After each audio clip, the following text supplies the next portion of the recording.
Well, Bassem, Piers. it's good to see you. It's good to see you too. Last time, obviously, we did it remotely. Yes. You were here. I was in London, and you complained that it was an unfair situation. You couldn't see me. Your earpiece kept falling out. Yes. So I thought, okay, fair enough. I hear you. I got on a plane. I flew 6,500 miles. And not only that, we're doing it in somewhere that is very familiar to you. It's the Comedy Store in Los Angeles, where you performed many times as a stand-up. So I've done my bit. You did. But actually, this is not the first time we meet in person.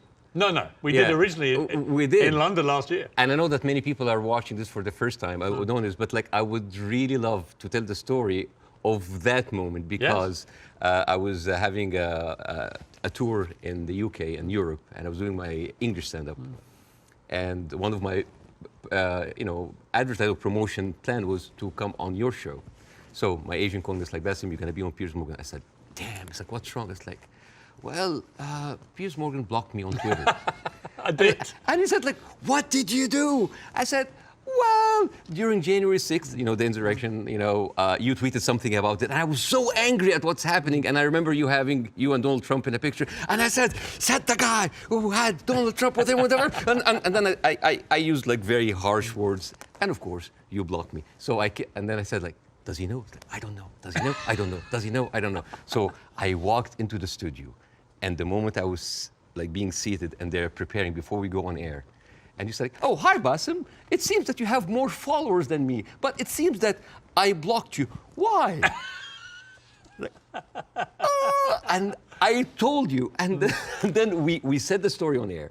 And it was funny because I made the joke, I was like, you have always been standing against cancel culture, and you just canceled me on Twitter. But we agreed that this is not canceling because this is your own space and you're free, but now you're unblocked me, and we're here. And we're here. And it was, and actually we agreed about January the 6th, by the way, just for the record. Yeah, I was, done about you, maybe you weren't surprised, I was completely staggered by the response globally to our interview several weeks ago. Were you taken aback by the scale of it? Yes, of course, but I understand why. For many years, the media covering the Middle East has been showing a certain point of view. I'm not going to say bias, but I would say it did not allow certain voices, voices from the other side to be heard. And that is why you see the frustration. Whenever you speak to people in the Middle East, they tell you the same thing. They're not very happy with the coverage of the Middle East because our voices are not heard. Now, I am the least qualified person ever to talk about this conflict. And yet, just because I relate some of the talking points that we say and we hear the whole time, people felt heard. And when people have this feeling, they're happy. They have this response. They say, like, oh my God. For the first time, the West are actually hearing our point of view. Some of the point of view might not go well with other people, but at least we have a conversation. And I think that is the reason why people reacted that way. It's such an incendiary subject matter. I've never seen social media so ablaze with hostility on both sides. Did you actually, as well as enormous praise from the Arab world, did you also get criticized by some parts of the Arab world for not going perhaps hard enough? Oh, you didn't do that, you didn't do that. The thing is, this is like, you're damned if you do, you're damned if you don't. Right. If you don't speak up, why don't you speak up? If you speak up, you didn't speak up enough. If you're done, why are you if you speak up too much, oh, you're taking all the attention on you. And I love that fact because people always who accuse people of being the center of attention, they are actually not very happy that the attention is not on them. This is actually like a rule on social media. But yeah, there was a backlash, but there's also a backlash from the other side, which I mean, here and other comedy clubs, I worked with people from all kinds of different backgrounds, Jewish, Christians, Muslims, Arabs, atheists, all kinds of people. And there are a lot of people who went into my socials like, oh, so you're a terrorist sympathizer now, And I think it is important to have a nuanced, deep, interesting, intelligent conversation. A lot of people waiting for this are kind of like, yeah, Bassem, bury Piers, show him. And this is the problem with the news today. The problem is the news today, it's not about the news anymore. It's about the people giving you the news. So it becomes a show, a circus. Two gladiators in the Colosseum, two pigs fighting in the mud. And this is why people don't get anything out of it. It's a circus. You know, one of the things I heard a lot was, who is this guy? And they weren't talking about me. Sometimes I wonder. Now, obviously, you're very, very well known in the Arab world. You're known as the kind of, they called you the Arab Jon Stewart, and you're well known in America, but you weren't that well known, for example, in the UK.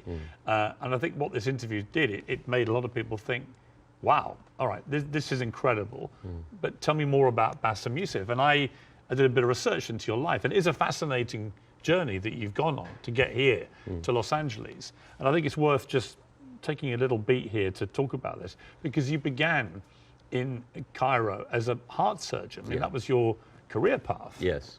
And, yes. And you were a heart surgeon. I was a heart surgeon until, I spent 19 years in that career, 7 years in medical school, 12 years as a practicing doctor. And 2011 happened, and the revolution happened, and I had my own show on YouTube. I did like small videos. Well, I'm going to come to this, because I was by coincidence, I had just joined CNN to replace the great Larry King. And I hadn't actually done any live show. I'd done a few weeks since I joined of taped interviews with big names, Donald Trump, Oprah Winfrey, things like that. And I was flying back to Los Angeles when I got a message that Egypt was going up in the start of the Arab Spring. And I actually went to a studio very near here, about a mile down the road on Sunset, the CNN studio, the old Larry King studio. And I went live for the first time, and it was about the Arab Spring. It was about what was happening in Egypt. And at the same time, you, in Egypt, were actually in Tahrir Square, helping wounded protesters, actually medically treating them. Yeah. Yeah, I mean, this was a kind of movement that inspired a lot of Egyptians. At the time, I was in the hospital, and a lot of people just had volunteered, and the nurses were just like giving us like supplies, go, and we were going there, and we were basically tending to the wounded, because it is, and it kind of gives you a different perspective when you see helpless, defenseless people who are not armed, who are being beaten by security forces, military forces, being shot, being, hurt. And all we can do is just like provide some medical attention. And it kind of gives you a perspective to see how humanity sometimes can show its most ugly face. And the suppression of free speech, freedom of expression. Yeah. The ability of people to say what they honestly feel about a situation. Yes. And the suppression of people's basic rights to freedom. Absolutely, yeah. And that kind of like taught me a lot, and inspired me to do the show. But well, you start. I mean, it's a crazy story, this, and I want to tell it, because you just decide to do 5-minute stuff on YouTube. Yeah. And you are expecting a few people to watch it. And then literally it just flies, and suddenly you're getting millions of people watching this. And very quickly, one of the big networks comes in, and then you're suddenly doing this stuff for 30 to 40 million people. Yeah. Like a third of the entire population of Egypt is tuning in to watch it. You're the biggest star of Egyptian television. Oh, please. You were. Don't stop. No, but I mean, what an extraordinary thing, though, for a heart surgeon to go from helping protesters medically in Tahrir Square at the start of the Arab Spring to within a year, you're the biggest star on Egyptian television. It's a crazy thing. It doesn't sound as glamorous as this. It felt horrible. Did it? Why? Oh yeah, overnight fame, this size, it's toxic, terrible. It corrupts. It goes into your soul, and it's not good. It's not. I actually didn't enjoy it. And the worst part about it is that like you're trying to do comedy in very controversial climate about very controversial issues. So you'll never satisfy people. And the problem is that people have these expectations. Oh, if you are successful in this, you must be successful at solving this. And when things are not solved, because politics, as you know, very difficult to solve, that expectation, this love turns into hate. And this is one of many reasons that I had to leave, and I came here eventually. Well, let's just take people through what happened, because they probably don't know, a lot of people. So during the presidency of Mohamed Morsi, who was a democratically elected Islamist, you had relative freedom to start, but then the more you went after government propaganda, the more you stood up for the people against the government, then the trouble started. Morsi wanted to shut you up. You eventually get dragged through the courts. I was arrested. I was arrested for one day. It was a warrant for my arrest, and then I turned myself in, and I was interrogated, and it was the funniest interrogation ever. And in my stand-up shows, I talk about that scene. Because the guards were reading the stuff out and laughing, right? Well, the guards were taking selfies with me, which is funny. Right.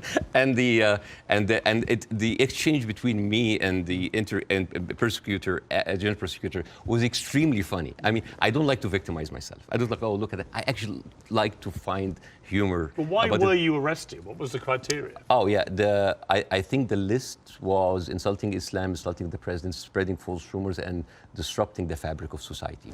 And it was, I think the people in the room didn't know what to do with me because they ended up discussing my jokes. So it turned into a writer's room. And I was kind of like, how do you think we make this funnier? And it was the funniest exchange ever. And after 6 hours, I was let go. And was it scary though at the same time that suddenly the machinery was getting a grip of you? Because it was to get a lot scarier. But was it in that moment when you first got arrested, you thought, I'm being arrested for breaching my freedom of speech, right? For some reason, I just like went with the flow. I went to the interrogation wearing the big hat. I went to the show. It was just, I just wanted this to be a farce because I just like, you're really coming after the comedian. And I just tried to enjoy myself, but deep inside I was dying.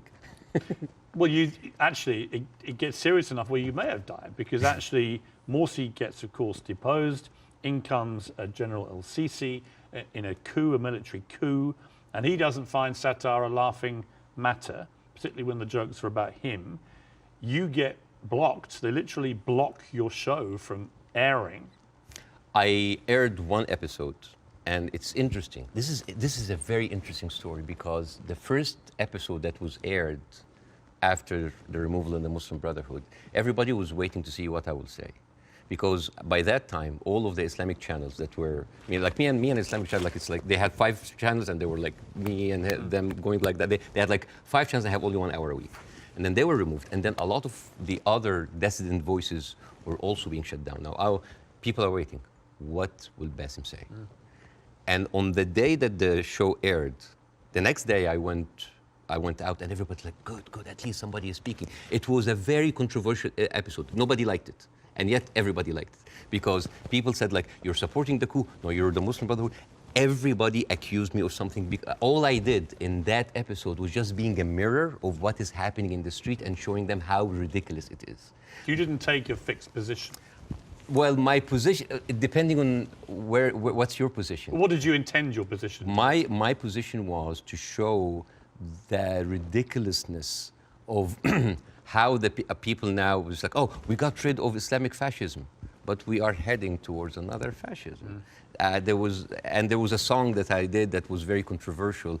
People, and it's very funny. The pro-Muslim Brotherhood thought that this is a disrespect to the people who died, and on the other side, the people said that this is a disrespect to the army. And when you manage to offend everybody, you know you're right. Yes. And then the people in the middle, it's like, oh, you weren't tough enough. And I was told, it's like, why didn't you go after?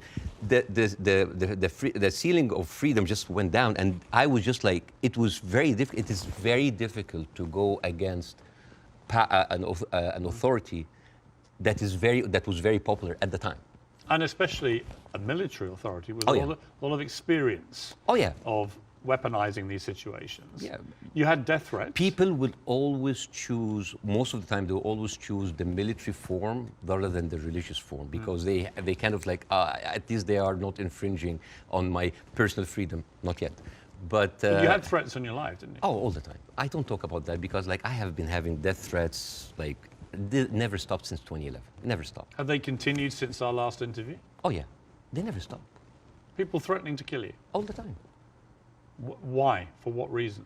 Oh, for just saying something that they don't like. Oh, because you are against Egypt, you're against Islam, you're against our president, you're against God. It never stops. It never stops. It doesn't bother you? I mean, if you die, you die. You know? If you die, you die. I mean, since when, whatever, like, no bodyguards deflected a bullet. You know, maybe the guy who was with Ronald Reagan. But Yeah. I think it's like whatever happened. Even like at a certain point, I actually had like private security. And then I told them I can't. I cannot live like that. If that's my destiny, if I die, I'll just die. You end up with your lawyer saying you got to get out of here. You got to get out of Egypt. It's Yeah. getting too dangerous. Yeah. Something bad's going to happen. You're going to Yeah. get arrested again and probably thrown in jail, or you're going to try and kill you. And you flee to Dubai, and then you end up here in America. Yes. Was that always the plan to eventually come to America, or was it expediency because of what happened? Well, it's funny that you said that because I visited the United States after the first year of my show. And a doctor that's there, an Egyptian doctor, has been there for a while. I said, listen, Bassem, you are very visible in the media, and I think you can use that to apply for a green card as a special talent. And I did. And I said, like, I have like a huge show in Egypt. It's actually the criteria, because I have the same. Yeah. Is an alien of exceptional ability. Yes. Is what they call you. Yes, we're very, charmingly. Yes, we're very We're exceptionally able aliens. We are, but we're still aliens. Yeah, yeah. I know. It always makes me laugh. Like, you can come here, but you are an alien. You're an alien, but you're exceptional. Yeah. And I just applied for it, and I got it. I got the Time 100. That helped bolster my application. And I said, maybe I'm not going to use it. And then when that happens, ooh, the green card came handy. So a lot of people think that I'm here on asylum. I'm not. It was just a strike of luck. You now do stand-up. You've done it for 5 years. And fascinatingly, you do some of it for an Arab audience. You have a whole show in Arabic and an English-speaking version. Yes. And they're probably very different, right? Totally because different. Different sensibilities, different humor, Yeah. different crowds, Yes. different expectation. Yes, well, the Arab audience come to my show, they expect that's going to be another version of my show that I did in Egypt, and I said, no, it's my personal story. And that when the Arabs come to my English shows, like they think it's like an English version of the shows, like, no, it's a different story. Even then, this weekend, right before I met you, because of our interview, I sold out Arizona.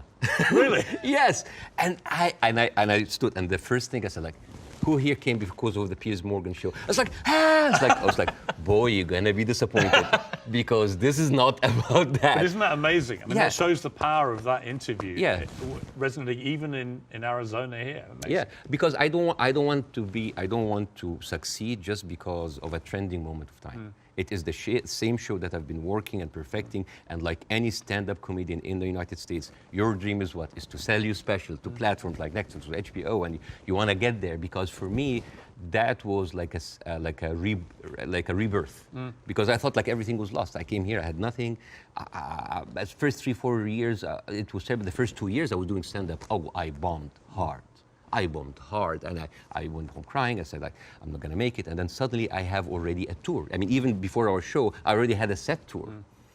And now I'm having like this ability of like talking to people with different languages, talking to all these different languages. The show that I did in Arizona had an incredible mix of Arabs and Americans. Amazing. And they came here and they completely, and there a lot of them came, they were Palestinians. And they came with like the Palestinian flags and the keffiyeh, and they thought, it's like, guys, it's like the way, laughter, being good at your job is in its way a way of resistance. Because when you laugh, when you show people that, hey, they have Arab people here, and they are, by the Arabs and Palestinian population in Arizona, one of the most established population in the United States. Arabs in the United States in general, they are like professionals, doctors, engineers, professors. Even the Uber drivers, they are probably were like an engineer or someone very established there, but he had to have like a step down in order to come here and survive. So, I mean, we hardly come find like illegal aliens here or people like came here that were not qualified. So, and this is the problem this is why the reason people were very happy of our interview, because because part of the hate on both sides is that we see the news from a different perspective, and people here see the news from another perspective, and everybody's like, why are those people reacting like this? Because they don't see what the other person sees. And I hope in that interview that we can bridge that gap. Yes. Before we end, can I Yes. show? Okay, so this is a gift from me and my wife. This is olive oil from the West Bank. Ah. Whenever I go to Jordan a lot, but my wife also like, ask for the oil from the West Bank. It's very good. It is the best oil ever. And the thing is, the olive trees, they survive up to 600 years. And they are passed from one generation to the other. And it is like a family heritage. And the way that you do it, so this is za'atar. Za'atar is basically thyme, and you add to it sesame and a bunch of herbs. And the way that you eat that, you take like a piece of bread. We don't have to do it now, maybe at the end of the interview. Yeah, we'll do it, yeah. And you soak it a little bit in the oil, and then you take the za'atar. And I'll demonstrate here. Chuk, chuk, chuk. And then here. I love it. Well, I love Arabic food. So at the end leaving, of the interview, you're leaving with this oil. So I it's will yours. take that. It shows that. Well, Yeah. thank you. And it's very kind of your wife. Thank you. Thank you very much for me. Well, I'm the one who bought it, but it's okay. Obviously, you started the last interview with, I mean, I would argue savagely dark humour involving your wife. How you've been trying to kill her and she was using your kids as human shields and stuff. And I'll be honest And I'm with you. still trying to. But you know what? When I failed, you know what I did? I went out to the house and I just like randomly slapped other neighbors. So, it's interesting. By mistake. Now, this time I'm ready for you, okay? This time I'm ready for the humour. Oh, you're ready, okay. No, but it's interesting because last time I was very taken aback. And I remember thinking, as you were doing this right off the top, I remember feeling very uncomfortable, unusually uncomfortable, and thinking I didn't know how to react to that. I didn't know whether I was supposed to laugh or be silent, and I sort of ended up sort of slightly grimacing, half laugh and listening. And then I realized it was very powerful what you were doing. It was satirical, but it was savagely satirical and extremely effective.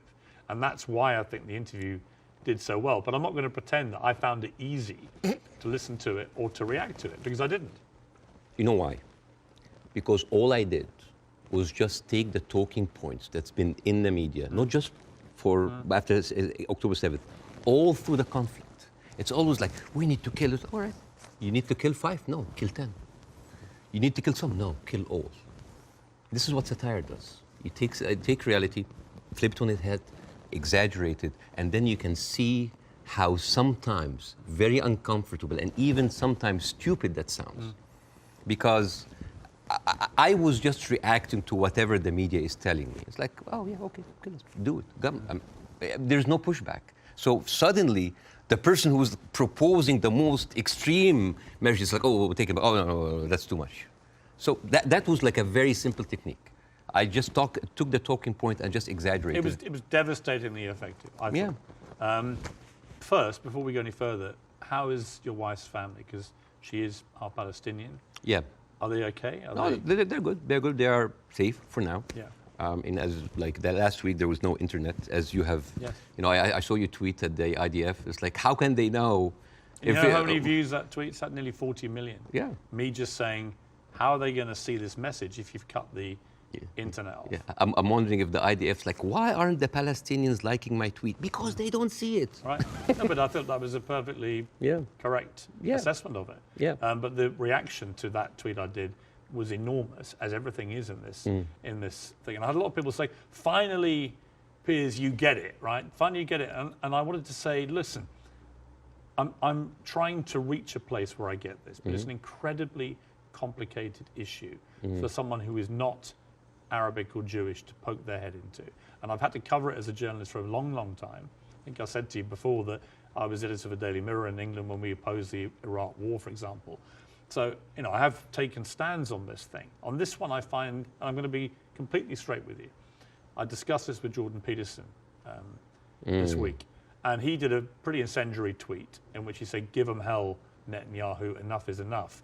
And he was actually very self-reflective about that in the interview we did this week, where he later issued a 20-minute video, because he said sometimes a one-line tweet can be unnecessarily inflammatory to people. Much better to take time to explain it. Here's where I've got to with this conflict now. I viewed what happened on October the 7th as an absolutely appalling atrocity, a terror attack of unimaginable horror.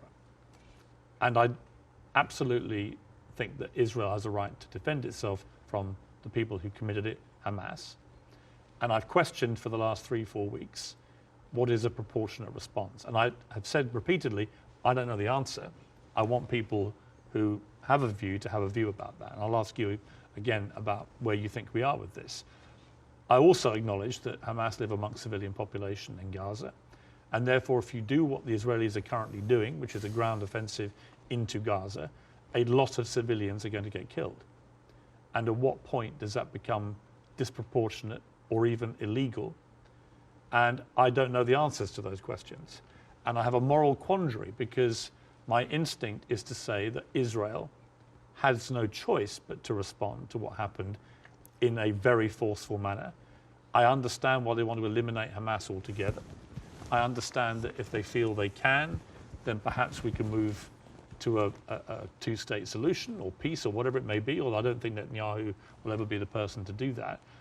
But the moral question for me is, at what point does this become disproportionate? And when you see thousands of children being killed in Gaza, it fills me with utter horror. And then people say, well, do you condemn it? And I find it very easy to condemn Israel turning off the water, Israel turning off the power. I think it's ridiculous that Israel should have that power over millions of people who are not part of their country. I think it's terrible what's happening in the West Bank with the settlers. I think that the stuff there is completely easy to condemn. But can I, hand on heart, condemn Israel trying to destroy Hamas after what they did on October the 7th? That is where I'm struggling to find myself saying I condemn it, because I believe that they are right to try and destroy Hamas. Now, what do you feel about my moral quandary? Well, there's a lot of points, very lot, and I think this will kind of like lay the ground rules for that interview. There is a whole thing about like Israel right to defend itself, the condemnation. First of all, let's start with condemnation. Yes. You want my opinion? Yes. Condemning Hamas or condemning Israel? Yes. Completely useless. Completely useless. Why? I condemn Hamas, you condemn Israel, interview is over. What happened? Nothing.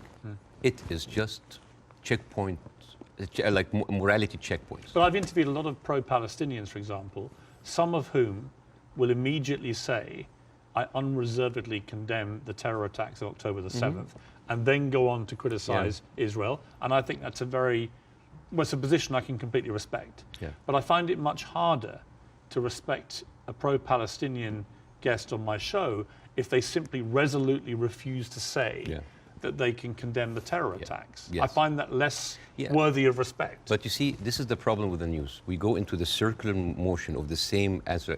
One thing that I have noticed, not just on the coverage of these events, the events before and before and before, every time this starts, people say, we don't know what's happening. It's a very complicated situation. Right. What is happening now?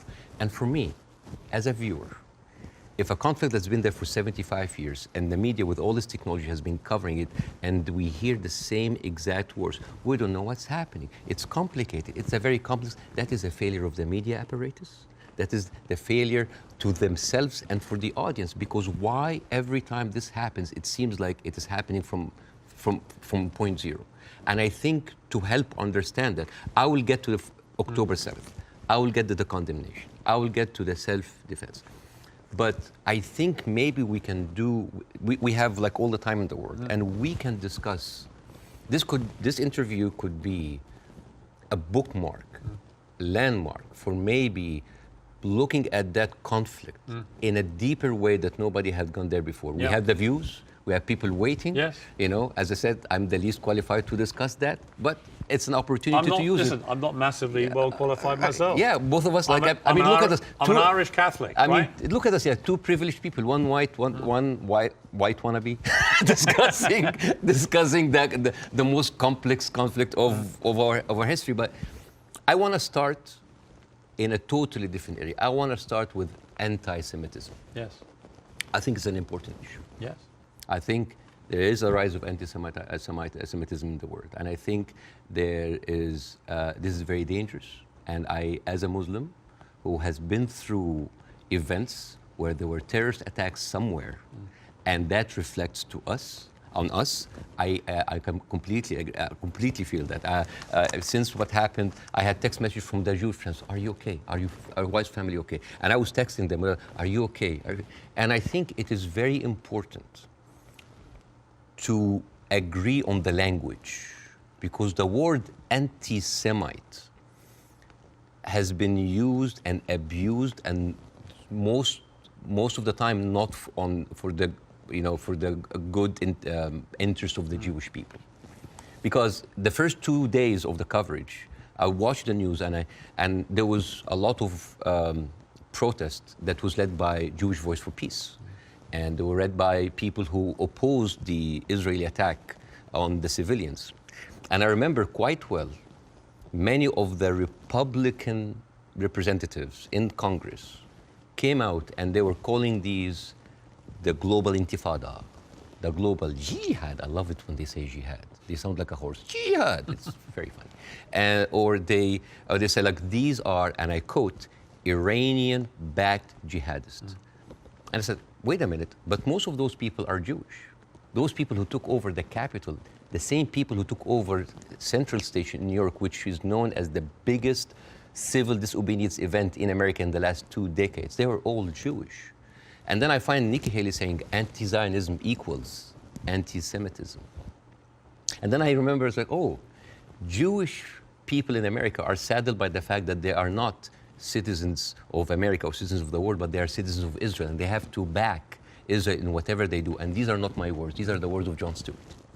He went out and he said it's very, very important to divide these two. And what is very, very interesting. Would you compare that on that specific point to the way that people try and say all Palestinians are responsible and accountable for what Hamas do? Yes, yeah. In other words, I think you can be very critical of Israeli government and their policies and Benjamin Netanyahu and the politicians, but that doesn't mean that you have to take that criticism to innocent Israelis who may have exactly the same criticism themselves. And this is why it is very important to have these kind of discussions, because the saddest thing that I saw is the people that were in so much support of Israel are anti-Semite themselves. MTG, Marjorie Taylor Greene, you know, she said like, oh, I send my aides, and they took pictures of the protesters. Basically, she's surveilling protesters. And Marjorie Taylor Greene is very known for a very famous post in 2018 where she blamed the California fires on a Jewish space laser gun. Do you remember that? Do you remember that? I was just like, oh, they were burned because Jewish investors, Rothschild and Finstein, anything that ends with Stein, because that's, of course, sounds Jewish, they put a satellite and shooting laser beams to... It's possible. And not just her. You have Steve Skoulas, thank you so much. He is now the Speaker of the House, and he has been invited before for an organization that was funded by David Duke, the founder of the KKK. You have Kevin McCarthy, who is the former minority speaker, leader of the Republican Party in the House, and he accused Jewish billionaires of rigging the midterm. So how come those people are accusing us of anti-Semites? So here's the thing. So let's go to the equation that Nikki Haley put on Twitter. Anti-Zionism equals anti-Semitism. No, it is true. People who hate Jews, they're also anti-Zionists. It is true. And you could be someone who hates Zionists, who don't like Zionism, and you are Semite. You could even be Jewish. And guess what? You could be a Zionist, like those people, supporting Israel, and at the same time you hate the Jews, because the chant, Jews will not replace us, these echoed in Charlottesville. It did not echo in Gaza. I mean, in Gaza they say worse stuff in between the bombing, on their downtime. And these are the same people who are seen with Nick Fuentes, with Stephen Bannon. And you know what's most interesting? Trump had him for dinner at Mar-a-Lago. And all of those people are buddies with Benjamin Netanyahu. So how does this work? How does this work? And you know the people who speak against this, like Jon Stewart, like Bernie Sanders, like Naomi Klein, what do they call these people? What do they call them? Self-hating Jews. And you know what else now they call them? They call them capos. Capos. You know what's capos? Capos, basically these were the Jewish inmate in Auschwitz that were forced by the Nazis to stand as guards on their own inmates. You see how degrading this is. And this is the way to shut down conversation. Anti-Semite, Islamophobe, you hate America, you hate the military, you hate Egypt, war on Christmas. This is how you shut an environment that does not allow disagreement is not an environment made for Let me growth. ask- It's an okay. environment made for control. Let me ask you this. Say, take the student protests in Yes, America, sir. at universities. I have no problem instinctively with students protesting. It's actually part of the DNA of being a student, right? But I do have a problem with two things. One, the protests that happened almost immediately after October the 7th, within hours, which were clearly, deeply, deliberately inflammatory and hurtful to Jewish people. Secondly, I have a real problem with the students who were beaming direct pro-Hamas slogans onto buildings on campuses in America. You know, I'm all for free speech, and I really am. The whole show is predicated on that. But not to the point where you see Jewish students barricaded into libraries because a mob is descending on them. There is a distinction to me between people who are obviously overtly, I mean, there was a professor at Cornell University who was literally seen in public shouting how exhilarated he felt by the attacks of October the 7th. He still hasn't been fired, that guy. I think that crosses a line. Do you? Yeah, I do not like this way. I mean, I can understand why, but I don't condone it. I would never, because you have to understand these people, again, I'm not supporting them. I just want to make sure about two things. The reason that I started with anti-Semitism, because I wanted to make sure to clear any confusion that when I speak about Israel, I'm speaking about Israel. Yes. When I'm speaking about Jewish people, I'm speaking about Jewish people. Yes. When I speak with my Zionists, I speak with my Zionists. It was very, because No, I think it was very powerful that you did that. Yeah, I have and to be careful. That's the first thing you did, because I think it's really important. Yeah, but at the same time, when I tell you why does that happen, it doesn't mean that I condone it. There's a difference between explanation and justification. Those people who are exhilarated, the way that they, this is the same reason why people were so happy about the interview. What do they see? They see Israel as a criminal state who is killing their people, and in the same time, they are supported by the international community and America. They have no guns, they have no superpower backing them. All they have is just feeling of happiness, like, yes, our enemies that we cannot touch them has been hurt. All they can think about, that these are their enemies that have been hurt, right? I'm not condoning this, but again, like when people were celebrating terrorist attacks, you know, against Western targets. Of course, I don't condone that. But why? Because those people has been, from a very young age, what have they seen? They're not being heard by the media. The plight and the suffering of their brothers in Israel, in Palestine, in the Arab world are not being heard. People in Iraq, you know, like when America and Britain invaded Iraq, right? What the Arabs saw? It's like two superpowers are coming in on just regular people. So whenever there was like a bomb or like an attack on American troops, people would celebrate. Yeah, they're our enemies. Emotions are very inflammatory, and it is not right. But those people had nothing else. All they say is just like shout.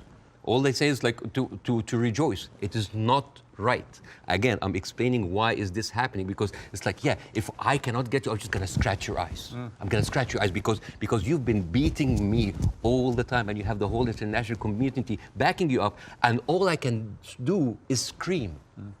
Is it right? No.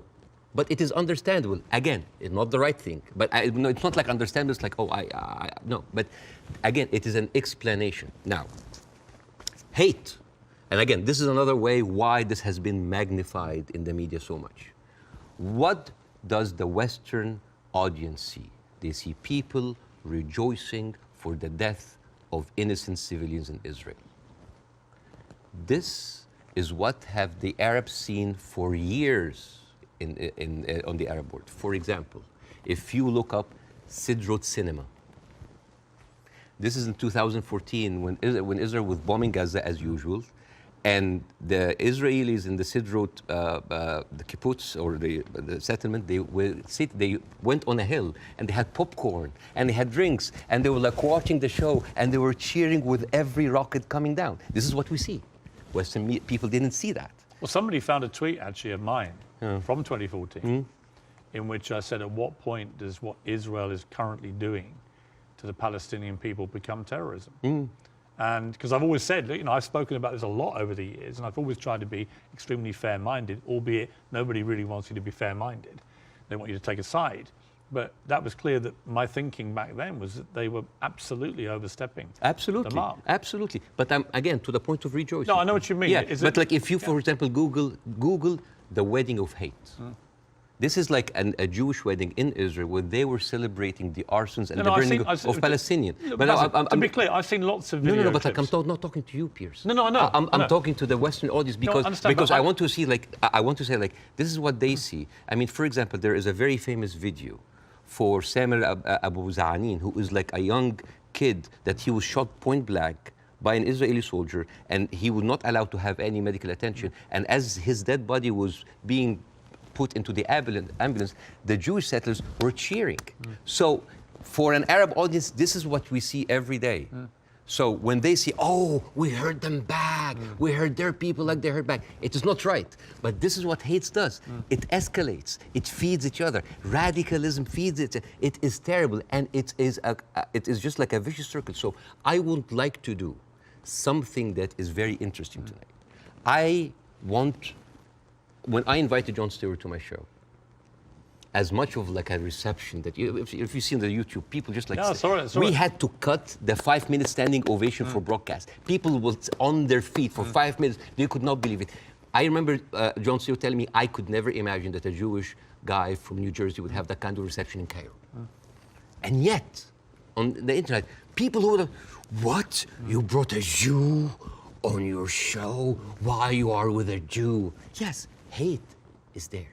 Yes. So, and the thing is, like, why we do not see each other, people in the Middle East, people in the West, that we do not put ourselves in each other's shoes. And I want to do something very interesting today. I want to give, I like telling stories.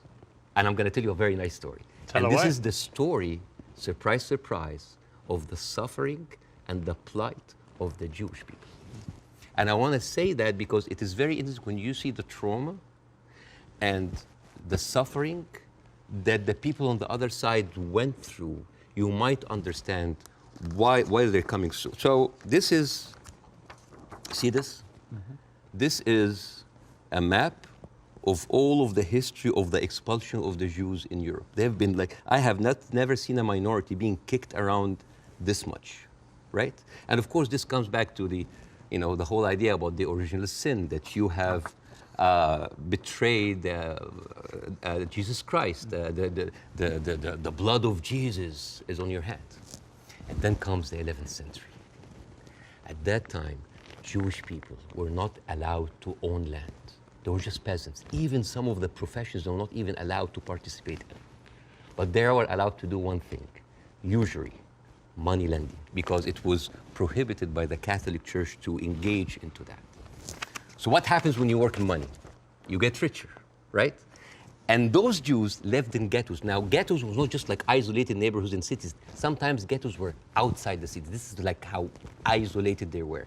And in those ghettos, they have to pay gold to the mayor or the governor or the prince or the noble. So they would see, you're getting richer. I need more taxes. So they pay tax. What happens when you have a business and they increase your rent? You increase your service, increase the taxes. So what happened? The Christians started to default. And suddenly, the image of the greedy Jew was created. Shylock, merchant of Venice. If it will feed nothing else, it will feed my revenge. You know, like never did I see a creature like, you know,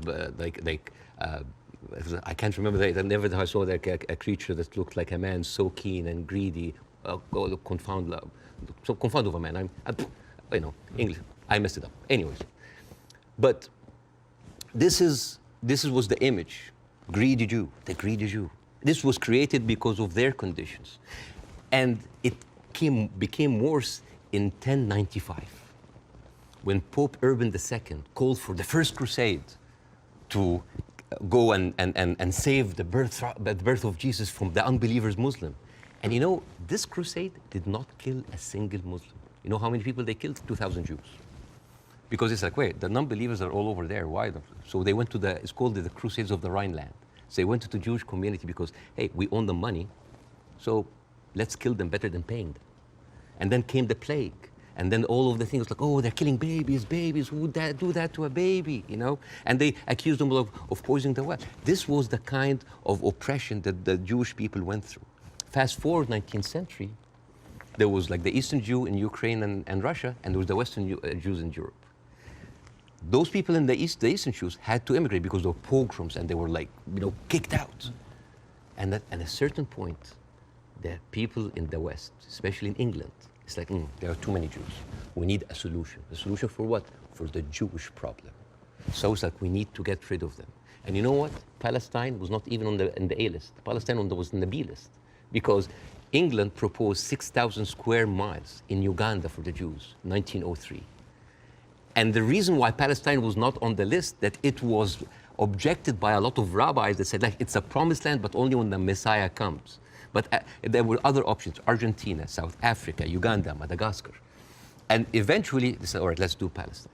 So they went to Palestine in 1914. There was 700,000 people living in Palestine, 3% were Jewish. 1917, Balfour Declaration. Arthur Balfour, he called the Jewish people in England that they are alien and hostile race. And the thing is, the only Jewish member of the parliament, of the English parliament, Lord Montague, he objects, like, these are British citizens, we should not kick them out. So they pushed them, but it was not going fast enough. Came the Nazis. And then it was not about the solution anymore. It was the end losing, the final solution by Hitler, because he needed an answer for the Jewish question, the Judefrage. And then, as you see, the Holocaust happened, the most orchestrated, industrialized, horrible genocide in our modern time. 6 million Jews died. So it accelerated, and they went. First of all, they left Eastern Europe, and they went to West Europe, and they went to America, and they were turned down, and they were pushed towards Palestine. So by 1948, right before the declaration of the State of Israel, there were 2 million people living there. Only 30% of them was Jews. So the whole idea of like a land without a people to a people without a land was a marketing thing. They were already Palestinians. So suddenly, from our perspective, the Jewish problem is not a Jewish problem, is not a Middle Eastern problem, is not an Arab problem, it is a European problem. It was pushed on us together with the guilt, because now we are the anti-Semite. Now we are the Jewish hater. And not just that, they took land. So people look at this like, why are we even, we had a lot of refugees coming in. And during that, there was a lot of, as you know, Zionist militia, the Aragon, the Haganah, all of these people were killing Palestinians. The famous massacre of Deir Yassin. You're talking about the atrocities of October 7th, it's horrible. But in the Arab mind, there is Deir Yassin, where there is an incredible movie called Tantoura, Tantoura, where the Israeli members of those militias, they talk about the atrocities that they did, including opening up the pregnant women's bellies and having bets if the boy inside is a boy or a girl. It is one of the most horrific, and they talk about it, some talk about with regret, and some talk about with pleasure. We did that, right? So you have even King David. I think your Prime Minister, Mr. Sunak, was there. And if I was British, I would question this. Because as you know, King David was bombed by the Aragon militias. 91 British soldiers died. I don't know, if I was British, how come my Prime Minister would have the nerve to stay in that hotel? I mean, you know, the ghost of the 91 British soldiers, that must be haunting for them. So you see?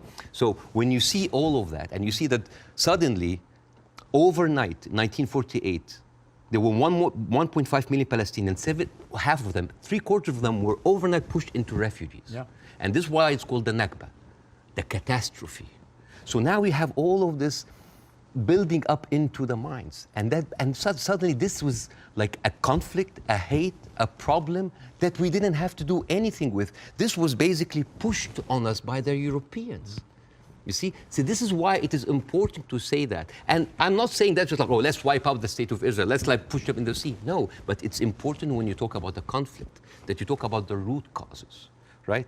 No, there was like a vibrant Palestinian culture happening over there. And right now they are erasing this culture. Suddenly I'm thinking of like Israeli feta cheese, Israeli hummus. Oh, that's an insult. Israeli hummus. Come on. I mean, take the land, but leave the hummus, man. I mean, come on. I mean, that's not fair. You are someone who's always spoken against culture, cancel culture.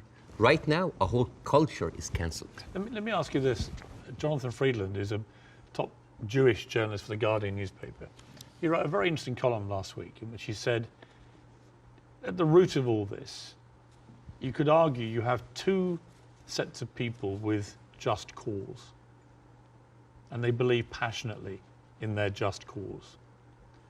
and he was sort of advising people not to take sides unless you really understand the history. Would you agree with that? Would you agree that both sides have legitimate just cause? Not with the methodology that's taken place, and you've given an extremely detailed analysis of the build-up to what happened in 48. To me, it's pretty clear 700, 800,000 Palestinians were displaced from their overnight homes, and it should never have happened. And that has been absolutely, I think, the root cause for so much resentment.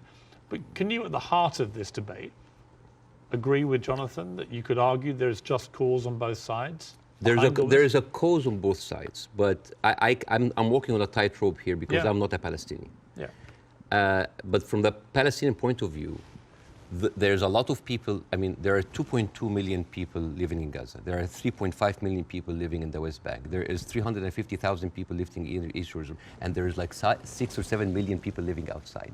Those people, the Palestinians that were pushed out, they do not have the right to go back. Right now, if you meet Palestinians, you'll see them wearing a necklace with a key. That key is their house that they were kicked out from in Yafa and Haifa. You know, like my wife's family comes from Ramla, which is 50 miles from Gaza. And according to the law, those people have absolutely no right to go back. Even if you are a Palestinian with an American passport, they give you hell in order to go in. And yet, a Jewish person born anywhere in the world, born in Poland, born in Ukraine, no question asked, he can jump on a plane, land in Israel, and get the Israeli citizen and take a house that most probably belonged to a Palestinian. So it is not just like it is an ongoing injustice that has been happening. Now, I mean, where would you criticize, if you're being fair-minded, where would you criticize from 48 onwards the behavior of the Arab side? well, put yourself in the Arab side. At 1948, you constituted 70% of the population. Suddenly, the UN is giving you 48% of the land, right? Not just that, I mean, the Arab regimes, because they did terribly, and see, this is the thing, like, Arab nationalism at the height of that, these people feed on each other. You know, because it's very, very important to have a problem. Oh, it's Israel, and then for Israel, oh, it's the Palestinian. It's a very good distraction. I mean, sometimes I feel that like the Palestinian cause is very useful for both sides to stay there as attention because it's always a way to reflect. But and this is a very important question because in the mind of the Western audience, they always thought of the Palestinian resistance or the Palestinian side as like Islamic, as militant. No, as a matter of fact, some of the early suicide bombers were female Christian Palestinians because they, like the RIA, you know, they were fighting for a land. The whole idea of Islamization of the whole cause came very later. As a matter of fact, you will find this very interesting because when I saw this, I did not believe it. This, you know, the Fatah movement, which is the PLO, the Fatah. This was their slogan. Can you see? You see, there's a crescent, a cross, and a menorah. And they say unitary, democratic, non-sectarian. So basically in the 1960s, Fatah were basically marijuana-smoking, tree-hugger hippies. And yet that didn't work, right? And the thing is, I always hear that like Arabs were giving so many chances for peace. That is not true. As a matter of fact, all along history, Israel didn't give an inch of land by peace. 1973 war, they gave back Sinai because Egypt like initiated the war. 2006, they went out of south of Lebanon because of the resistance they have. Even the disengagement of Gaza, they didn't do it out of the goodness of their heart because they had too much casualties. And even the Oslo Accords, the peace treaty, the one that Isaac Rabin and got the Nobel Prize for, they did it because of the Intifada. So what is the message that Israel is giving to the Arabs? I will never give you anything with peaceful resolution. You will always have to fight for it. Do you not think that, for example, I mean, Bill Clinton feels this very strongly, that there was a great deal to be done, and Arafat, just in the end, having indicated the whole time that if we got to this place, there would be a deal, just walked away. That was the closest that everybody came, and that actually, I mean, could Clinton have done any more than he tried to do then? I am not, again, that's why it's very important to have people who are much more qualified than me to talk about this. But two things I can say about that. Number one, the whole thing about the Oslo Accord, there was a video for Netanyahu who was talking to the settlement offer in 2001, and he was bragging about sabotaging. He was talking to us like, I sabotage it, like there was going to be no peace. Yeah, you've seen that, right? Yeah. And in that video, if you remember, when he was saying like you have to hit them hard, 2001, no Hamas at the time. They were talking about the Palestinian Authority. We have to hit them, we have to kill them, we have to make them feel the pain. And then one of them says like Bibi, but wouldn't America kind of just like, so what? The American public is easily manipulated. 80% are with us. It is absurd. And as a new American, where I can have the privilege of being retrospectively angry, I said like, this guy is mocking the government and the people who have been with him all the time. It's like, oh, they can be easily manipulated. They can do it. And even, by the way, even Isaac Rabin, the one who actually did the peace accord, he was known famously, said the way to actually beat those children is to break their bones, called the broken bones policy. They will like get those kids and break their bones on the pavement. So this has, the whole idea about like Israel wanted peace and Arabs wanted to fight is a very, very bad representation. I actually think as it's gone on, the genuine will on both sides for peace has not existed. No. I think it's been a deceit to the world. No, I'm sorry. And to the relative groups of people on both sides. The official... And actually a betrayal of them. The official stand of the Palestinian Authority, and again, I cannot speak, it is very difficult to do this. The official stand of the Palestinian Authority is that we are just happy with 22% of the land. Just give us like that. Yes, there are people that dissent, but the thing is, you cannot just say, okay, let's talk about peace. And then you take away my land. Let's talk about peace. And there's a kind of like passive aggressiveness happening. Oh, let's talk about it, but I'm going to build settlements. I'm going to suffocate your cities and your villages. See, I think that has been incredibly inflammatory. Yes. Worsening the situation. I think putting back the chance of peace. I mean, Netanyahu, I interviewed Netanyahu earlier this year in the middle of the big social protests in his own country.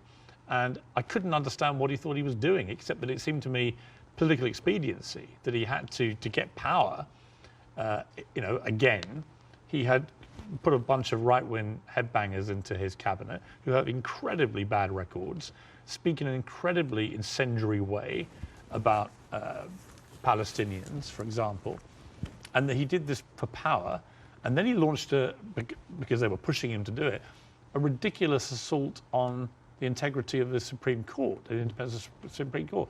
And many Israelis rose up. So Netanyahu has become, to me, a big problem.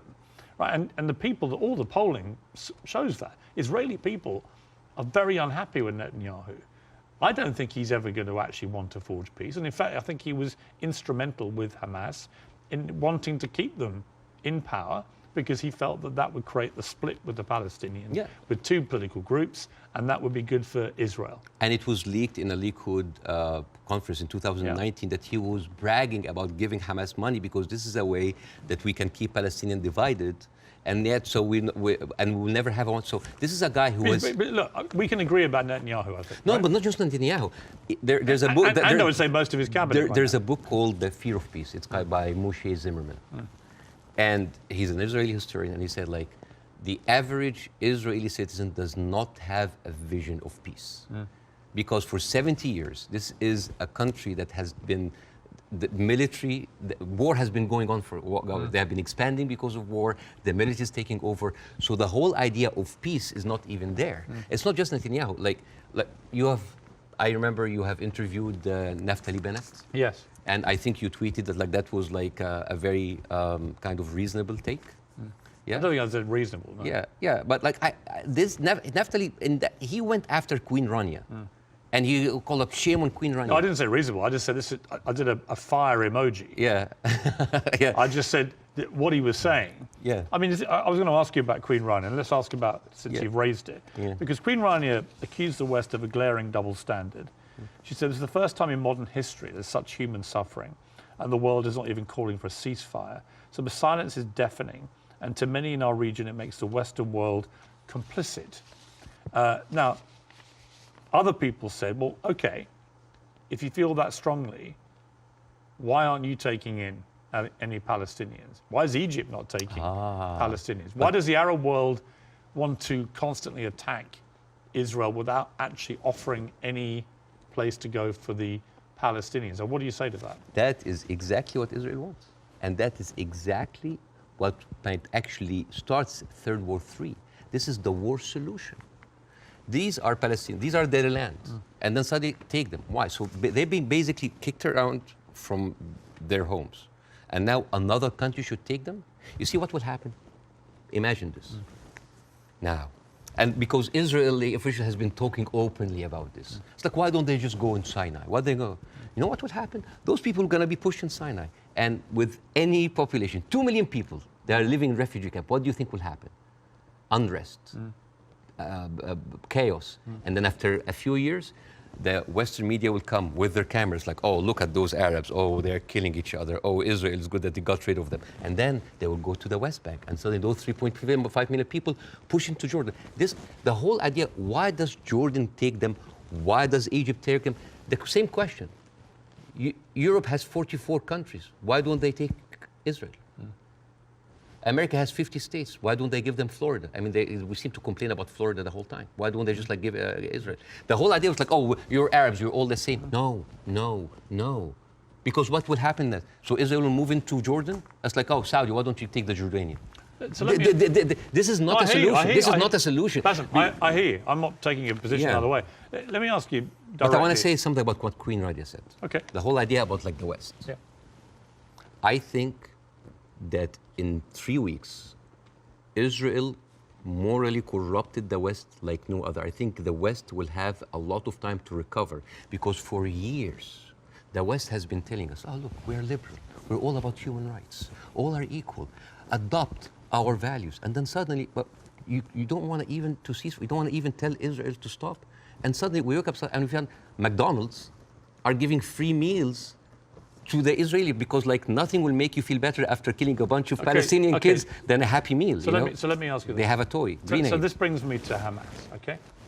So what Israel will say, because they say it to me every time they come on the program, whoever from Ehud Barak to Natalie Bennett, whoever it may be, they say, look, we suffered such a catastrophic terror attack on October the 7th that we have decided we are going to get rid of Hamas. There are 40,000 or so Hamas terrorists in their eyes who need to be got rid of. And I do believe they're terrorists. Only terrorists can commit the kind of act of terrorism we saw. So can we, on that point, can we agree on that? Do you believe Hamas is a terror group? It is classified by America as I'm not a big fan of Hamas, and they are a militant group. That does like stuff like... Are they terrorists, do you think? Yeah. Cool. Okay. So we agree on this. So you have 40,000 of them living in Gaza amongst the civilian population. If Israel has decided to eliminate a terror group, Hamas, as the world did with ISIS, for example, and I think there are a lot of parallels given the way they behaved on October the 7th to ISIS, how do you do it? How do you do it if you don't do it the way Israel is currently trying to do it? Exactly not the way that Israel does it, because if you have one of the most advanced military powers in the world, and it takes you 3 weeks, 9,000 Palestinian civilian death, 21,000 injured. As we are talking right now, Israel just bombed Jabalia, which is a known refugee camp. This is not self-defense. You know, like one of the most questions, like, does Israel have the right to defend itself? This is a no-value question. This is a no-value question. Well, I would ask a different point. I would say, not only do they have a right to defend themselves, which every country would after a terror attack, right? But they actually have a duty and responsibility to their population to try and stop that happening again to them. They've been doing... And I do understand, and I agree with that. Yeah, but here's the thing. If it takes you all of that time, all of these civilians, to take out a few hundred guerrilla fighters... We don't know how many of the people... A few thousand. We don't know. It doesn't matter. Yeah, but Bassem, you don't know and I don't know. We don't know, but right? like... We don't even know if the casualty numbers are correct because they're all coming from Hamas. And we should believe Israel? No, not necessarily, no. I don't believe either side. But here's my problem with Israel. Here's my point. I don't think we should assume that we know these statistics are correct. I don't think we should assume we know exactly how many children are being killed. We do know a lot have been killed, so the moral argument remains the same. But we don't know how many Hamas terrorists have been killed in the last 3 weeks? We just don't know, do we? So basically, we're dealing with a very incompetent military force that has been sucking America dry for years, and then they cannot do the job. But how else do they get rid of Hamas? Not like that. How do they do it? I don't know, but not like that, because they've been trying. But you've got to have another. They have. First of all, I'm not a military expert. Second of all, they've been trying the same thing for years. They go in. This is not an eye for an eye anymore. This is an eye, a limb, a life, a house, a neighborhood, a whole population for an eye. But they don't see. I mean, your friend Ben Shapiro, that you particularly despise. Oh, I love Ben Shapiro. He's very smart. Oh, yeah, but you've been very critical of him, and that's fair enough. I'm sure he would be of you. But when I asked him about proportion, he said I don't care about a proportionate response. So let's kill civilians as Hamas did this, so we are going to get rid of Hamas. But it's not in his eyes. It wasn't eye for an eye, tooth for a tooth. It was this group of terrorists did this, and we are now going to rid the world of these terrorists. And this is very important to look at things in context.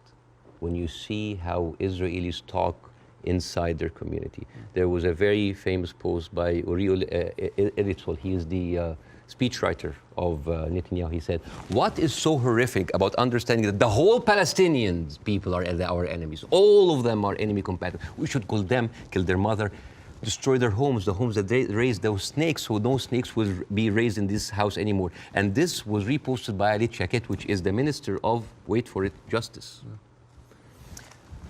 It's not about Hamas anymore. It is not about Hamas. They can tell you it's about Hamas, but it's not about. It is basically. They have said it many times, Piers. This is a way to kind of push them into Sinai. This is not about eradicating Hamas. This ship has sailed. I am sorry, but anybody who still believes that this is about Hamas is stupid, because I don't agree with that. Really? No, because I think. But why they're? I tell you why I don't agree. There are like 100 people killed in Gaza. Any country that suffered the kind of terror attack that Israel suffered, with the kind of death toll that occurred that day, 1,500 plus people, grandmothers, kids, young women being raped, kidnapped, beheaded, it's been reported, and so on. Well, you can raise an eyebrow. I mean, they found a young woman's skull, right? But what about the babies that were beheaded? Well, there was a report, and you and I had this discussion on air. You falsely quoted me, and I wanted to clarify that with you in person. You thought I'd said that 40 babies had been beheaded. So what did you say? I never said that. What did you say? I said it's been reported that 40 babies were killed, some of whom had been beheaded. That's what I said. Yeah. Totally different. Yeah. There's a very different. Well, it is different. Yes. Do you accept it? English is a second language, so they're different things. Of course, yes. Between saying 40 babies have been beheaded and 40 babies have been reported to have been killed, including some where are those beheaded babies? Well, apparently journalists are being shown utterly horrific footage. This comes to a very important question about credibility. Again, I'm not condoning what happened in October, but I'm not a journalist. But as a journalist, wouldn't you take anything that an authority would say with a grain of thought? Yes. Especially if this authority have a long history of lying. And I'm just going to give a few examples. 1996, they bombed Kana. It's a refugee camp. They killed 106 people. Despite that they knew it's a refugee camp. They said, maybe it's a one-time off. 2006, they bombed Kana again. 2014, they killed 2 teenagers at a checkpoint. They denied, as usual, but CNN was there. So they said, we have to say it. 2018, they killed a medic, a Palestinian medic, and they fabricated a video showing that it's someone else, that he was a human shield. And then can I just finish that? But I do want to respond. And then 2010, they killed Ahmed Oraikat, denied it, then said it's okay, it's us. 2021, they bombed the media office in Hamas, it's not us, but no, I'm sorry. And then 11th May 2022, Shireen Abu Akleh, a reporter, your colleague, she's Palestinian, American citizen, she was shot in the head. And they provided forensic evidence and even a doctor's video that it was not them, it was Islamic Jihad. How can I expect to believe this regime, especially if the president of Israel comes down with this ridiculous thing? Have you seen that? No. He said, okay. This was reported by Sky News, and it was the funniest thing I've seen so much. This was a Colin Powell moment, but like the cheap edition. Mr. Herzog said, Isaac Herzog, it's we have found evidence on one of the terrorists, a manual to create chemical bombs. And then he showed this, and he showed, and this is, I just want to say, Why would a foot soldier go into enemy with like a manual to chemical bombing? It's like, is that BYOB, bring your own beer, bomb? It's crazy. And what he like have like local ingredients to make, and then this is like, this is a manual of Al-Qaeda, of course, conveniently written Qaeda. And let me read it to you in Arabic because this is funny. So, النشرة الدولية المعنية بالتطوير الذاتي والمعرفي للمجاهدين, which basically say, this is basically like a catalog for self-improvement for mujahideen. I didn't know that they have life coaches.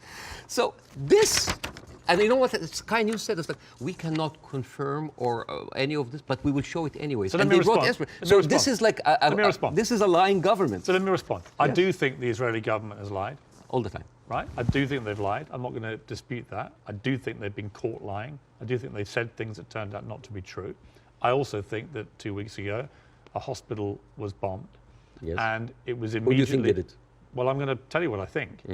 Hamas immediately tell the world it was an Israeli airstrike and that 500 people were killed and that the hospital had been destroyed.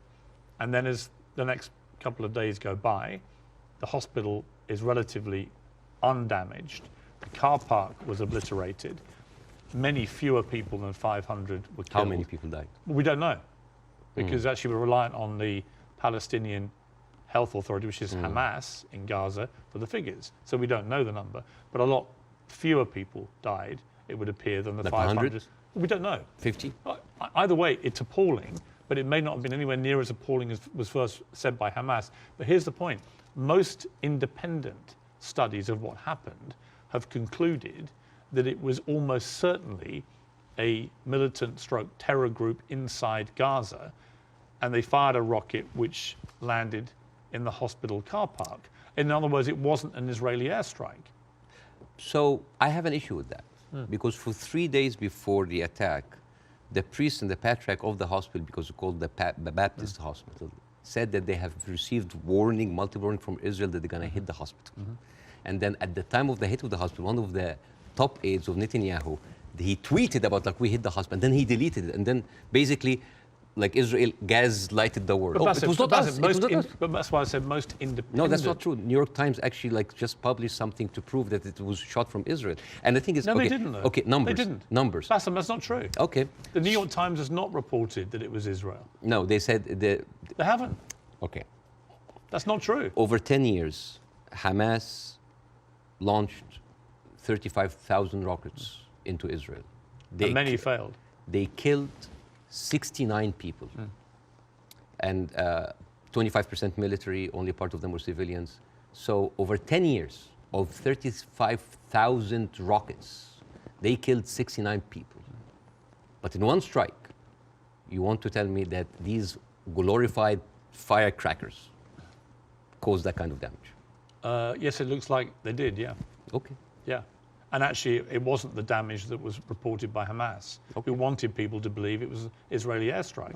So my point would be, I'm happy to concede that Israel government has lied about stuff over the years. But I'm absolutely certain as well that Hamas lie all the time. Why are we holding a militant? militant... I believe, from all I've read, I believe they lied about the hospital. Why are we holding the militant terrorist group to the same standards as the best and only democracy in the Middle East? They happen to be the ruling party in Gaza. So they're not just a terror group, they are a political group as well, a political party. Okay. Well, they are. So the question again comes to this, and so far you've ducked it, so I want to ask you one more time. We can both agree that the scenes in Gaza right now are horrific, because I do feel that. But I don't know how else Israel can eradicate Hamas than the way that they're currently trying to do it. Do you have an alternative for them? Well, again, we are locked in the same thing, what can we do now? But we don't look at what was happening over there. The best recruiter for Hamas is Israel. I mean, you have talked a lot about the horrible condition in Gaza. Yes. I mean, let's imagine like a little boy called Rami. He lives in Gaza.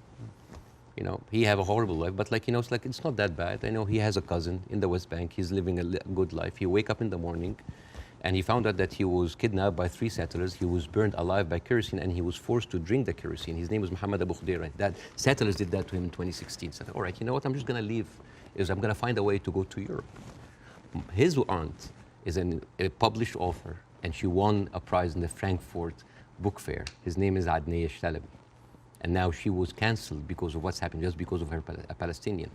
His other aunt in America, his name is Amawi. She is a speech therapist, and this is close to my heart because of my son. And she was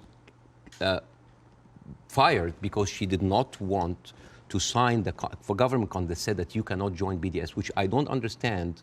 Why do people choosing to protest peacefully by not buying goods from a certain country? Why would the United States make that its own issue? So, and this guy, this Rami is being approached by like, oh, join Hamas, join us, let's go kill Israel. No, I don't want to kill. I'm going to live in Gaza. It's a life, but 97% of water is not good for human consumption. Half of the population are anemic. Even the is not being treated, and it goes into the shores of Israel. It's like, oh, those Palestinians. It's horrible. Yeah. So, and then he wakes up in the morning. He doesn't think about killing Jews the first thing in the morning. He thinks about being there at 5 o'clock at the first 50 people in the line for bread, because if he doesn't, he will miss the food for his family. And he goes back, and he finds a message saying that we are going to bomb your house. He comes back, he loses his whole family. Now, tell me, what is a proportionate response for that? I don't know. You cannot create terrorism and then you. I don't know. You have. They have created this. I don't know is the answer. But Bassem, let me ask you this: Hamas will have known when they perpetrated what they did on October the 7th, what the scale of response was likely to be.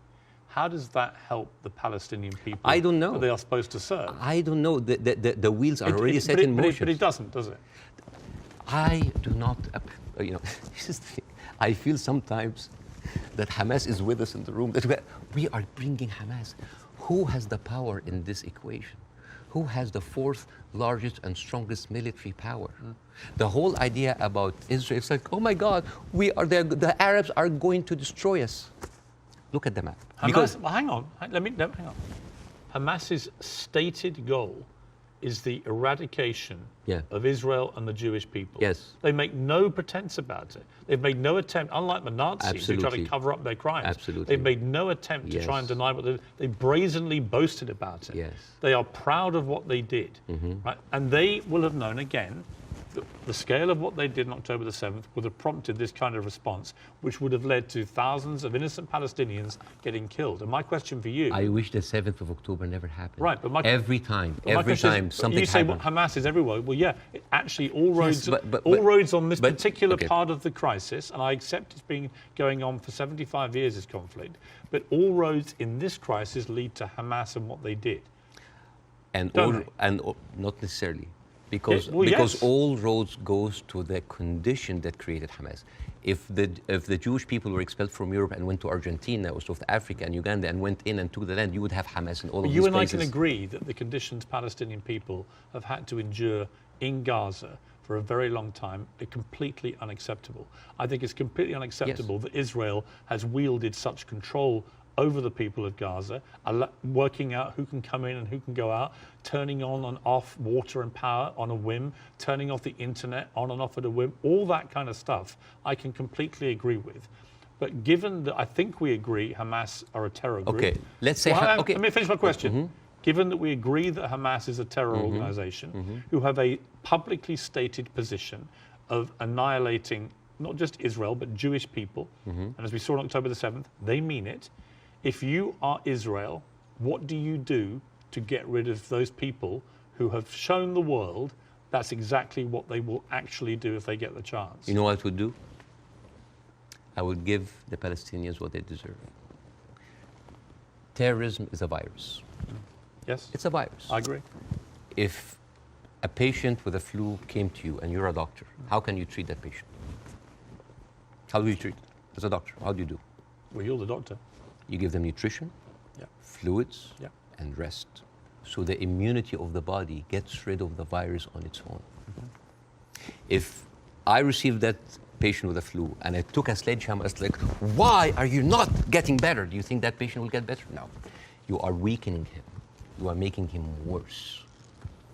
Israel did not just weaken the body of Palestinians, making them unable to get rid of hate and radicalism. They have openly bolstered about helping and giving money to the same terrorist organization. So I agree. I think Netanyahu is complicit in keeping Hamas in power because it suited him politically. Yes. And I think you can't get away from that. Yes. There's no question of that.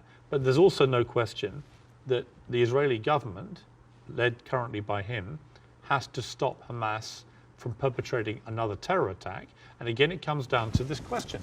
What do they do to get rid of Hamas if it's not what they're doing? I don't know. But like, as an Israeli citizen listening to this, how come that my prime minister bragging about giving money to the terrorist group that he is using right now to eradicate a whole group of people, and yet using them as an excuse? Isn't that weird? This is like this is like Tony Blair being like found like giving money to Al-Qaeda or ISIS and then going to fight them. How does this work? How does this work? I agree. How does this work? Yeah, but I agree with you. So yeah, it's a terrorist attack. And Israel is funding them? I mean, this is in the words of Benjamin.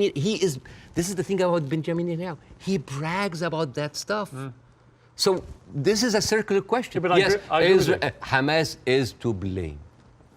Who created Hamas? Who's helping them? And who is allowing for an environment for that kind of hate and destruction of Jewish people to aspire? And the thing is, there's something very important to the Western audience here.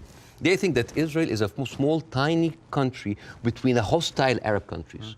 The biggest military power in the Arab world is Egypt. They have a peace treaty. Their neighbors, Jordan, they have a peace treaty. Saudi Arabia, Emirates, either like have like full relationship or like on the way of normalization. Yeah. The only people that, even Syria is not like even like they didn't launch like a single bullet. The only two crutches that Israel has is like Hezbollah and Hamas. Yeah. A few militant, thousands of militant. Syria, is that really formed an existential like threat, especially if I know that over 13 years, only 69 Israelis were killed? I would say. Would that really wipe out Israel? Is Israel that weak? I think if you have two groups of people who are ideologically wedded to your destruction as a state and as a populace, and you're constantly firing rockets, as Hamas have done for over a decade now, then that cannot be acceptable. You have to stop that, right? These are terrorists who've now shown on October the 7th their true colors. They don't just talk about wanting to kill all Jewish people. They are going to do it if they get the chance. So I don't believe Hamas can possibly stay in any position of authority in Gaza. I think that would be ruinous for not just the people of Gaza, but also for Israelis. So if you're going to get rid of them, which many people think on both sides is inevitable and should happen as a consequence of what they did, the big question is, how do you do that? And I don't know any other way other than the way Israel is currently doing. Hence my personal moral quandary about this. So if a terrorist takes over the Empire State, instead of taking him out, we bomb the whole Empire State? Well, that's the question, isn't it? Proportion. That is not even a question. Well, that was not even a question, because that would be ridiculous. You talk about the normalization of the region. I mean, the theory that I most buy into, supported by recent, I think, Wall Street Journal reporting that hundreds of Hamas terrorists had gone to Iran for training before this attack. Okay. It had obviously been very carefully organized, and so that is, I think, highly likely. But if you're Iran and you're looking at all this normalization and you're looking at Saudi Arabia being next, this is your worst nightmare. So a perfect time to commit an atrocity like this through your proxy of Hamas. Again, I'm not a political expert to know what is the background, but let me tell you. It's a likely theory. Is Hamas justified? Is all of the horrible conditions that Palestinians are living in, is that a justification for Hamas doing what they did in October 7th? Good. Do you think so? Of course not. Right. So we're agreed. No, of course. So let me ask you the question a different way. There is no justification what Israel is doing now. No Hamas, no terrorist attack justifies this.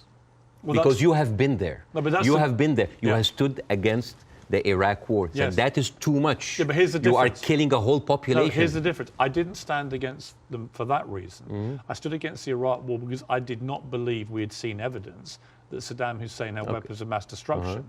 So we were fighting a war against a country and a despotic leader which had nothing to do with 9/11, as they were trying to claim. It was actually a lie perpetrated on the world, and the consequences were disastrous. 1 million people died.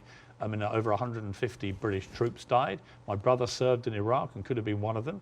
You know, the whole thing was a fiasco, a deadly fiasco. It led to the rise of ISIS and all the hell that came with that. So, you know, yes, absolutely, I fought that campaign against that war, and I wish I'd been successful. But the singular difference here is no one is disputing, least of all the Hamas themselves, that they perpetrated this attack.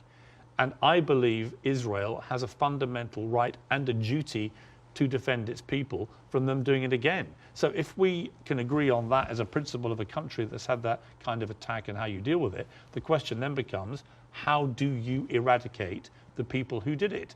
And I just think, given the intense nature of the way the population exists in Gaza, very, very large numbers of people in confined places, and that is in itself unacceptable, and I will agree with you about all of that, and that has to be fixed longer term. But actually, if Hamas are everywhere there amongst these people, I just don't see any alternative to what they're doing. And I'm very happy to consider one. But I don't think you have one either. So if the Iraqis were actually, there was evidence that they were behind 9/11, would that still be okay to kill a million Iraqis? We have a parallel, which is Afghanistan. And in fact, I would say, but that raises a different question. So was the Afghanistan war just? I believe it was, in a way that Iraq wasn't. I believe that Afghanistan was harboring terrorists, Al-Qaeda. We know that they were training there. We know the Taliban were there. And we went in, we launched this war. It goes on and on and on. Huge bloodshed on both sides. And in the end, after a ridiculous overnight pullout by America and President Biden, the Taliban are back in charge and waging the same kind of medieval rule they waged before all this. So you've got two things. Was it justified to strike back at Afghanistan for harboring Al-Qaeda? I would say yes. Did the means in the end justify the war?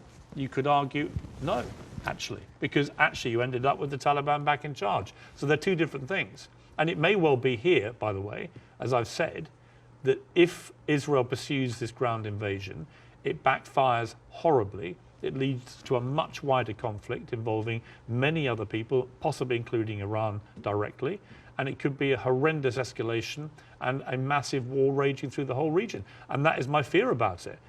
But I come back to the central point of justification, and I'm really struggling to see what else Israel is supposed to do to get rid of Hamas. And if you've got an alternative, let's hear it. I do. Piers, this is never about Hamas. Believe me, it is never about Hamas. If somebody tells you who they are, listen. Israel has been telling the world all the time, they need to clear the Gaza Strip into Egypt. You think that's always been the plan? Always there. I mean, they have said it. They have said it many times. Why does Egypt take them? And do you think when Egypt takes them, do you think they'll go back? No, never. And then when they're done with Gaza, they will go back to the West Bank. They will kind of like build the settlements around them, and then until they push them into Jordan, because that is the plan. They have talked, not just Benjamin Netanyahu, everybody said like, there's no state, two states. It is one state, and it's for the Jewish I don't people. think he believes in a two-state solution. Nobody believes in a two-state solution. It is one state. But nor do Hamas, obviously, and they're the ruling authority in Gaza. They don't. You see what you're comparing? It's a militant group. It's a small militant group. But they are Israel as a nation. They are the elected political leadership. They were elected in 2006, and 50% of the people in Gaza right now are under the age of 16. They were not even born. I understand. Yeah, like so. And the so all right. So Bassem, let's agree about that. But that's the circle state. It's Hamas, I understand. It's Hamas, a circular firing squad. Hamas. I know. But okay, let's move forward. Oh yeah. Let's assume somehow we get to a place, possibly at the instigation of countries like Saudi Arabia and others getting directly involved, where you get to a place where Hamas are removed, and I don't quite see how that happens without enormous further bloodshed, but let's assume they get removed.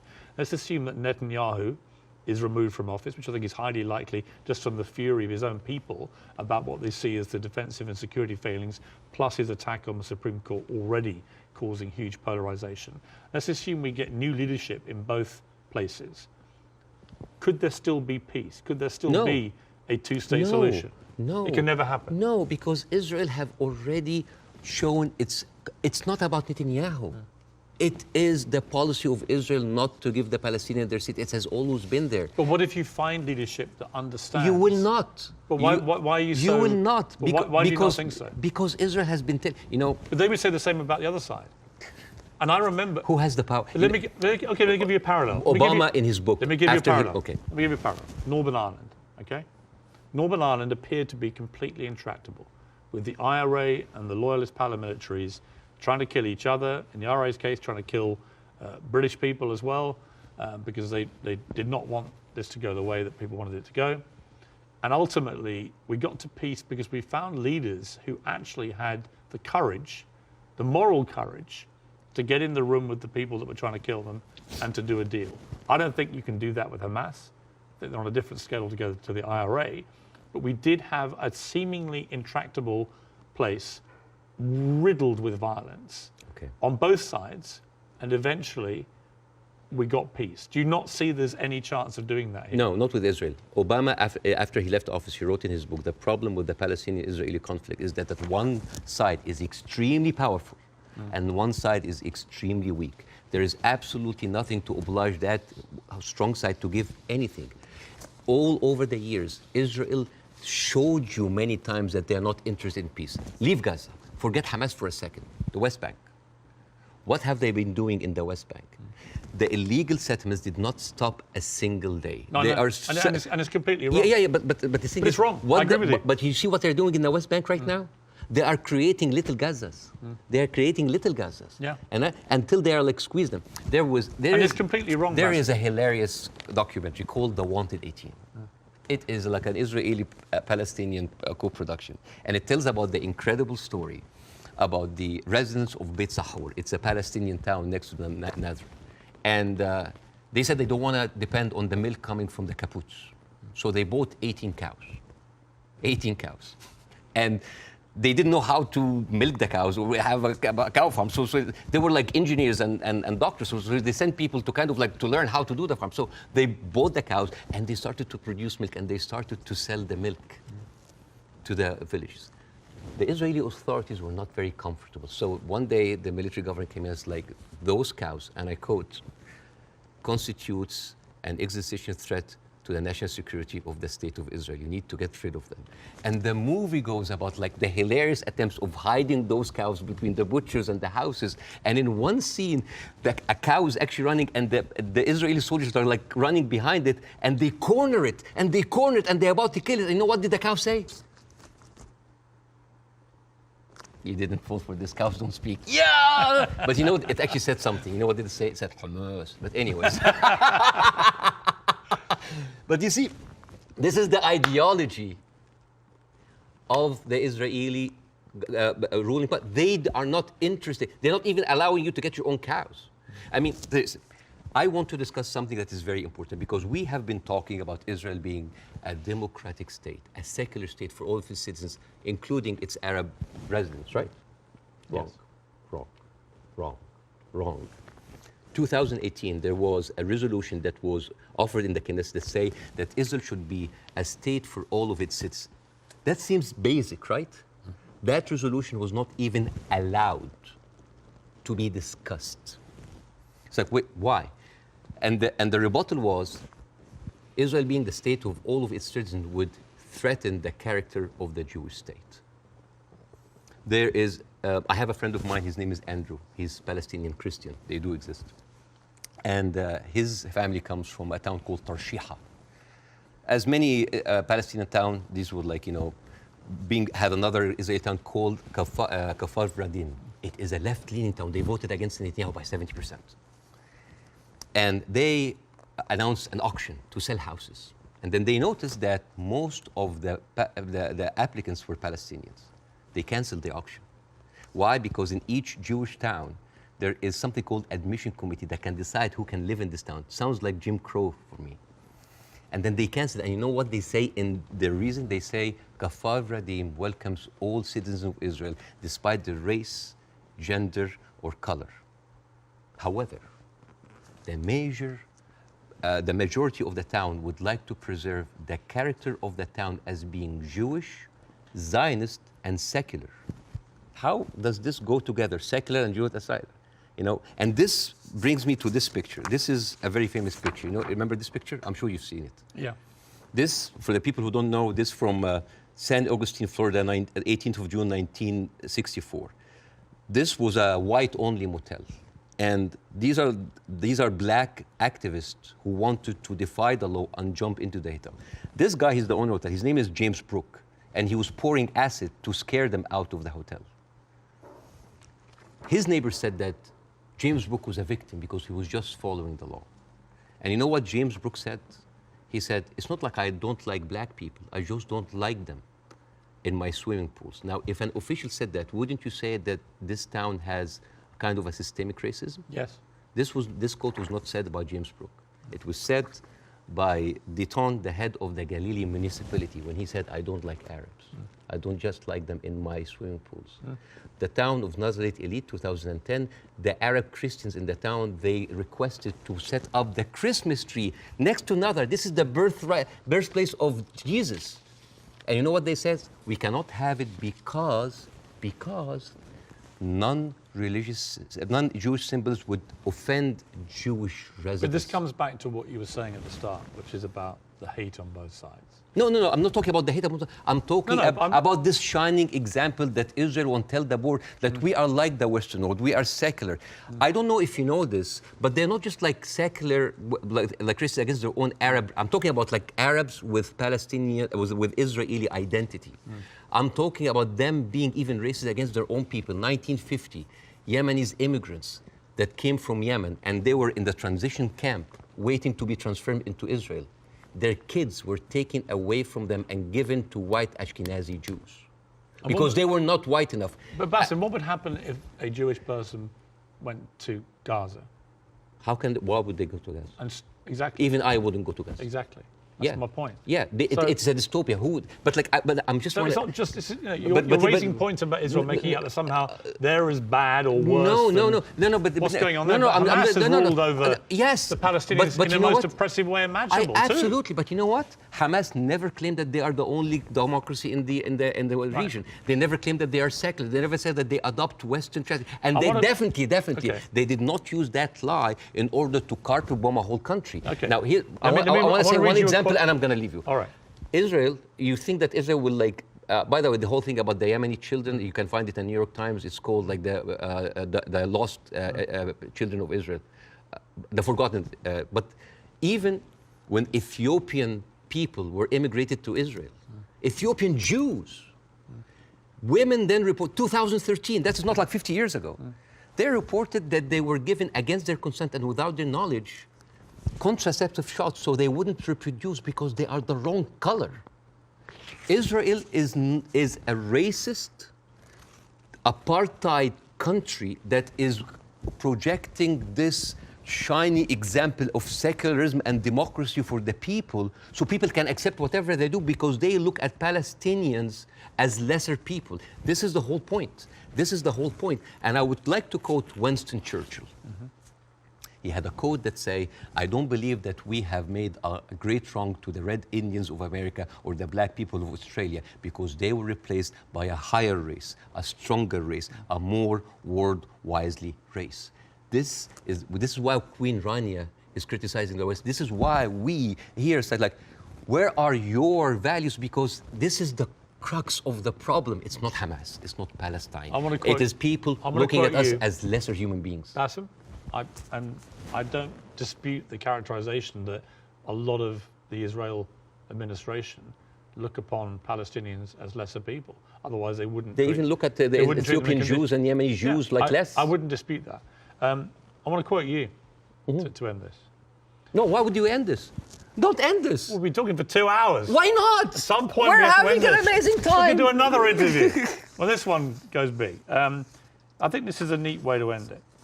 He said, I actually believe there is a middle ground between everybody and they can meet. I direct my criticism for the extreme of each one of them. That was you, Bassem Youssef. I agree with that. But I don't share your view there can never be peace in this region.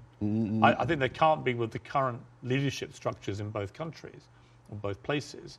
But I definitely think you've got to be optimistic about peace. You just need to find people who can forge it. I hope so. But the reason, listen, I refused to come on your show when your producer first called me for the first interview because I was scared. I was afraid. For me, that was a career suicide. Because I'm talking. This is even important because you are someone who's always talked about like against cancel culture, about like speaking your mind out, speaking your mind out. I left Egypt and I came to America, the land of the free, the home of the brave. But I didn't know that there was a fine print said that you cannot speak about Israel. I have issue with that. Israel is a foreign country. They're allies. Good. But you can speak about Israel. How many people lost their jobs? Even Bella Hadid. Bella Hadid, by the way, She hasn't lost her job. No, but she's talked about death threats. She's talking about like being silenced. Sure. By the way, Bella Hadid she's Palestinian. And you know who else? Gigi Hadid, sisters. I love the Hadid. They are with us. Yeah. Anyway, so. I know them both, they're very nice. Yeah, but the thing is, if you are that high and you cannot speak about it, and it's not about, it's Well, like. you can, you just have to have. You can. I mean, I've spoken out about these issues and you get shot at, not literally, but metaphorically all day long on social media. But that shouldn't stop people from doing it. I'm just like wondering, as an American. You do? As an American, yeah. But like, I'm doing now because like the first interview went well. Right. I'm doing that because I want people to see that you can really speak up and not just get canceled, but get rewarded. My career is going fine. Yeah. It's great because I want people to have the courage. There should be no limits. I'm kind of like so confused as an American citizen why every American presidential candidate have to go and kiss the hand and bend the knees to AIPAC. This is a lobby that works for a foreign country interest. Why don't we have like a lobby for Saudi Arabia? It is they're giving us more money. You know the great thing?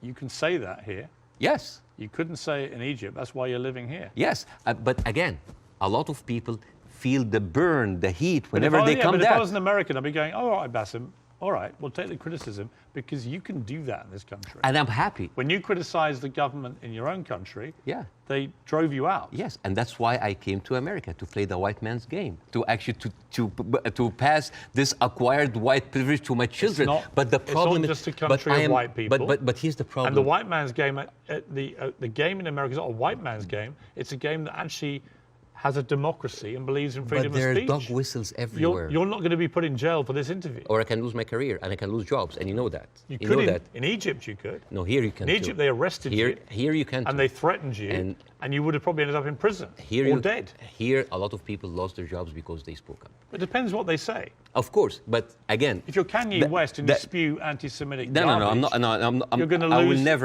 I will never adopt that kind of point of view. But the thing is, there is dog whistles everywhere. As I told you at the beginning, you cannot just say it's like anti-Semites.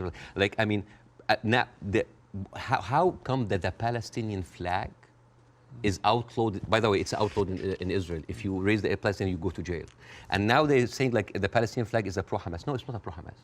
You know, I was doing a comedy show in Arizona, and a guy was like wearing like a kufiya, like a scarf, and I took it, and I'm not like in hyperbole and like wearing symbols, but I just took it because like, why are we gonna outlaw colors and flags? That is absurd. That is not right. I agree. I don't think you should, but you should certainly outlaw Hamas. They're already outlaw. I mean, I'm not supporting them. They're a terror group. Okay. But the people with the power, the people who supposedly have the... And you should, by the way, I will say this, you should be able to criticize the Israeli government without being accused of being anti-Semitic. But I have in this interview repeatedly, and I'm not anti-Semitic. I just have a problem with all of what the Israeli government's been doing. And I have a problem with how any criticism to Israel by some circles here are considered anti-Semite. This is not fair. But a lot of the people doing it are actually anti-Semitic. Yes, but also a lot of Zionists are against Israel, that they hate the Jews. You know, we've discussed that. I want to end on a happy. But before that, I want to just like say 2 words about the media, which is, please. Sure. Mr. Zomlot, the Palestinian ambassador that you have, this guy lost 6 members of his family in an Israeli strike.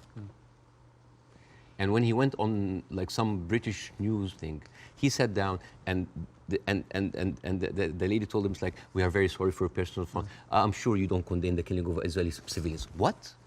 In the same moment. There's another girl like called Yara Eid. She was like on Sky News. And the girl was like crying, like, I lost 30 members of my family, 17 of them are children, I lost my best friend. And then, what did you think would happen